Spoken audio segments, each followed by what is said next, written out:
Another day, another basketball stories na naman ang pagkikwentuhan natin. At ngayon nga, yung balitang pagkuha ng Los Angeles Lakers kay Michael Porter Jr. At ang balitang aangat na nga daw sa standing ngayon ang Golden State Warriors.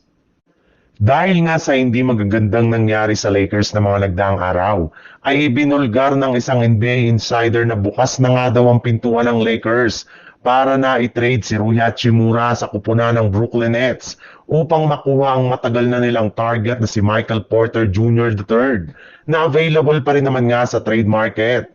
May ilang mga miyembro nga ng front office ng Lakers ang gustong-gusto ang potensyal at ang galaw ni Michael Porter Jr. sa loob ng court. At naniniwala nga sila na magkakaroon ito ng malaking impact sa kanilang kampanya next season.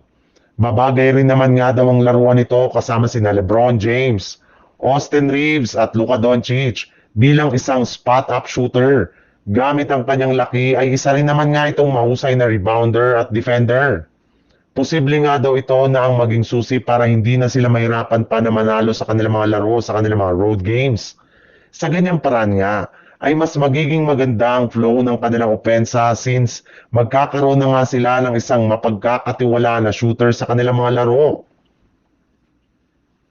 Sa ibang balita naman, ikinumpirma na nga ni Coach Steve Kerr na makakapaglaro na nga sa wakas si Stephen Curry sa unang pagkakataon sa lineup ng Golden State Warriors. Makalipas ang ilang linggong pagre-recover nito mula nang magtamo siya ng quad injury.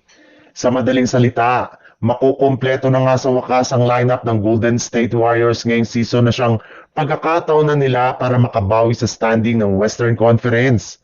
Alam naman nga po ninyo na ang Golden State Warriors ay may pinakamahirap na schedule na mga nagdaang linggo na siyang rason ng kanilang pagkatalo. Pero ibang-iba na nga ang sitwasyon ngayon ng Warriors dahil majority nga ng kanilang mga susunod na laro ay gaganapin na sa kanilang home court plus hindi na rin naman nga sila masyadong magkakaroon ng mga back-to-back games at road trip.